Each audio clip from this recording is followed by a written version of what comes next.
Hey guys, welcome back to Atech academy.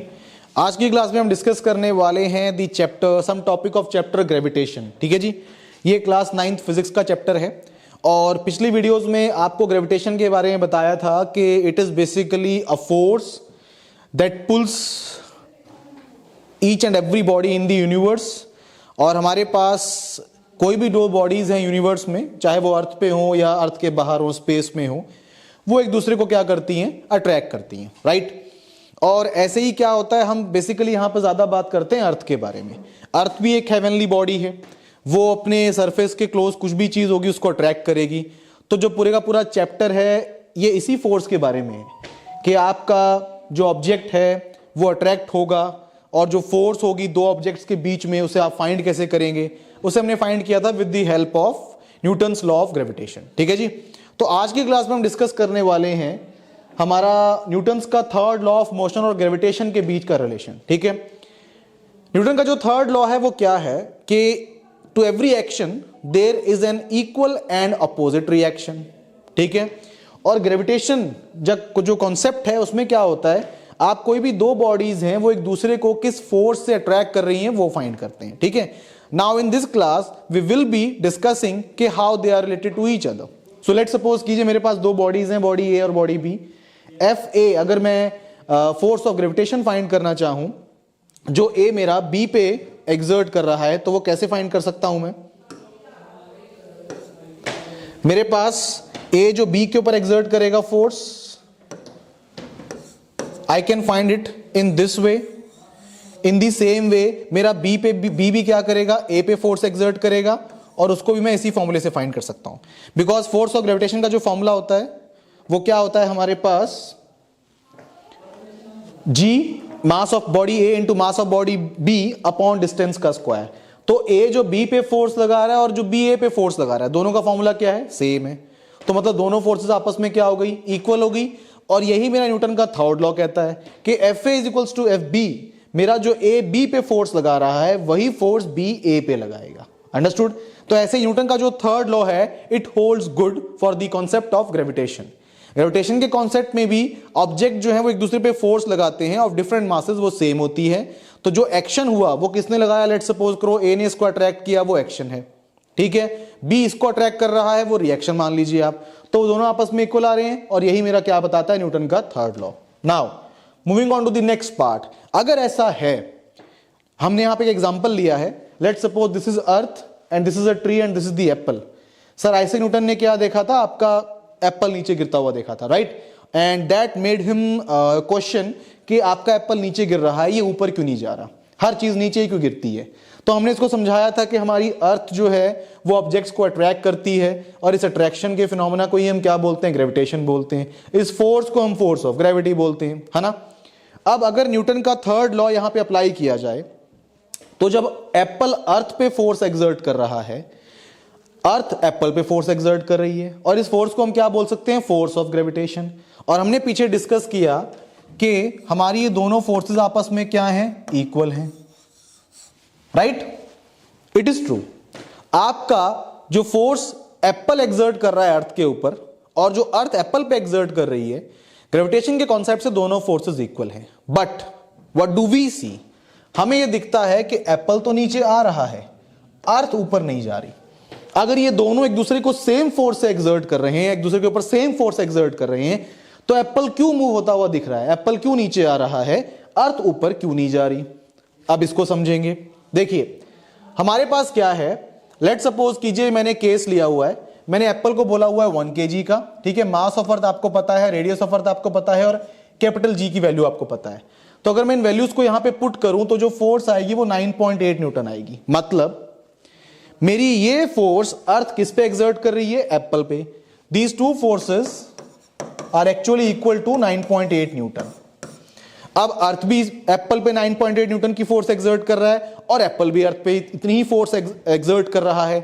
We can see apple moving but we can't see earth moving, ये हमारा question है, right. चलिए, सो यहां पर क्या हो रहा है, अगर मैं इस फॉर्मूले में देखूं तो दिस फोर्स और what we can say 9.8 newton, मैंने फोर्स को फाइंड किया with the help of gravitational जो लॉ है मेरा उसकी हेल्प से। ठीक है, जो फोर्स का जनरल फॉर्मूला होता है वो क्या होता है, F is equals to M A F is equals to m में। अब अगर मुझे फोर्स ऑन एप्पल निकालनी है, अगर मुझे फोर्स ऑन एप्पल निकालना है तो मुझे मास of apple into acceleration of Apple निकालना पड़ेगा। अगर मुझे फोर्स ऑन अर्थ निकालनी है तो मास ऑफ अर्थ करना पड़ेगा और एक्सेलरेशन ऑफ अर्थ करना पड़ेगा। मैंने यही सेम चीज यहां पे की हुई है। नाउ ये दोनों चीजें किसके इक्वल है? 9.8 न्यूटन के। अब आपको थोड़ा थोड़ा आइडिया लगना शुरू होगा कि एप्पल मूव होता हुआ दिखता है, अर्थ होता हुआ मूव होती हुई नहीं दिखती, हालांकि दोनों एक दूसरे पे 9.8 न्यूटन का फोर्स लगा रहे हैं।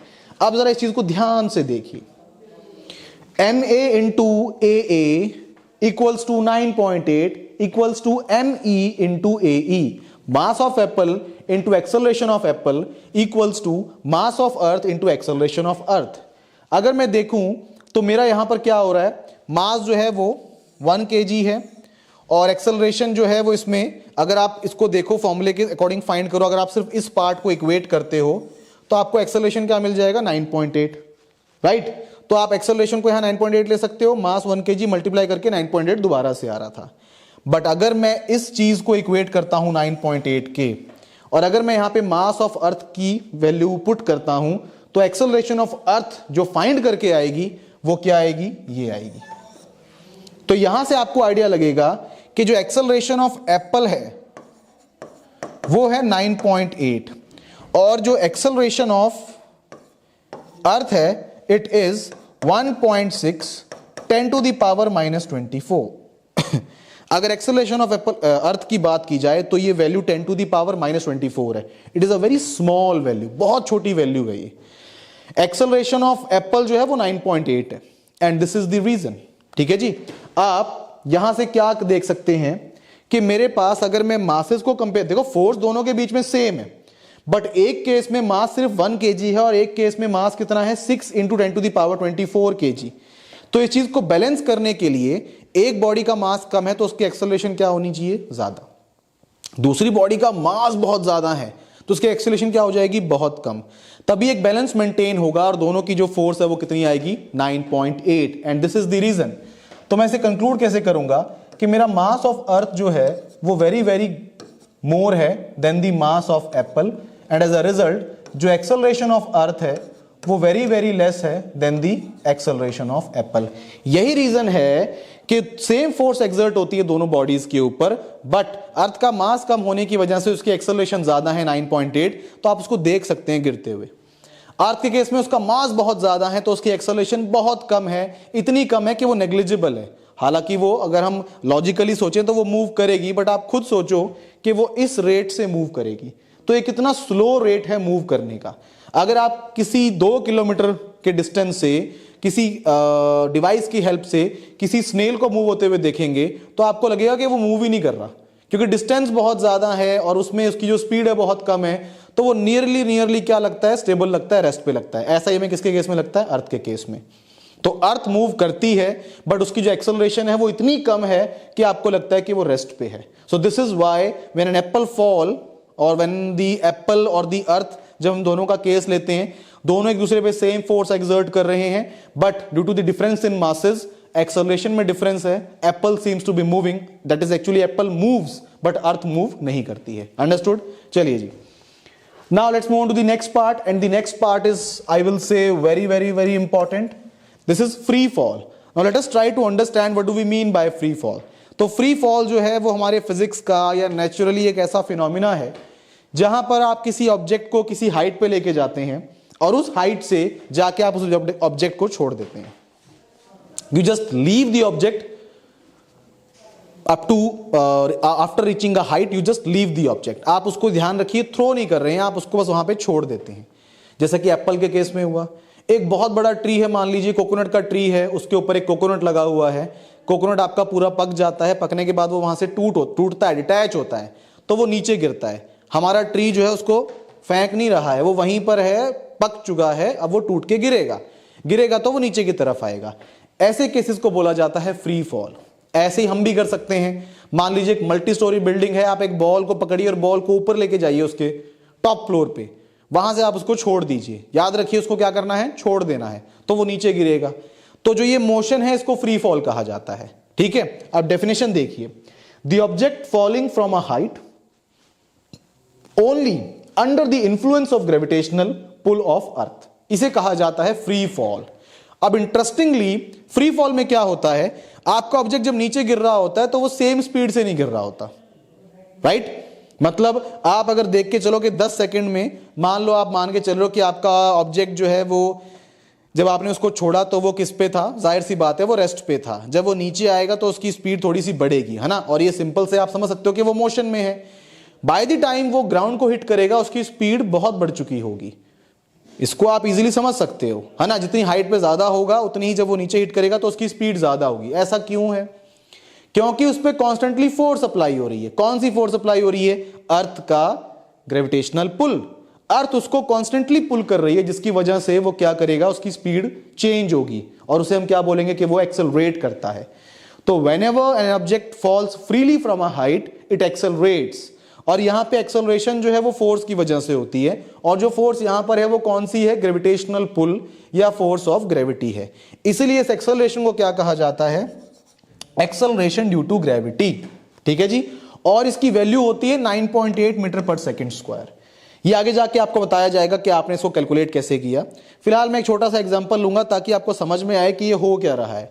मान लीजिए कि ये आपके पास एक टावर था, टावर के ऊपर आपने ऑब्जेक्ट को रखा, ऑब्जेक्ट को आपने वहां से छोड़ दिया।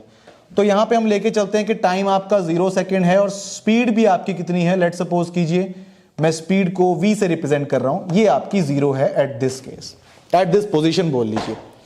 वो नीचे आएगा, आफ्टर 1 सेकेंड आप देखेंगे कि टाइम 1 सेकेंड हो चुका है और उसकी अब स्पीड हो जाएगी नियर अबाउट 9.8, क्योंकि मैंने बताया कि वो एक्सेलरेट करता है 9.8 से, तो मतलब उसकी पहले सेकंड के बाद ही कितनी स्पीड हो जाएगी? 9.8। To make it more simple numerically मैं इसको राउंड ऑफ भी करता हूं कई बार क्वेश्चंस में 10 मीटर पर सेकंड स्क्वायर, तो थोड़ा सा नंबर आसान हो जाता है, तो समझने में आसानी हो जाती है। तो आप इसको मान लीजिए कि ये कितना है, अप्रोक्सीमेटली 10 है। तो ठीक 1 सेकंड के बाद उस ऑब्जेक्ट की स्पीड कितनी हो जाएगी? 10 मीटर पर सेकंड। चलिए जी, अब आप तीसरी पोजीशन लीजिए।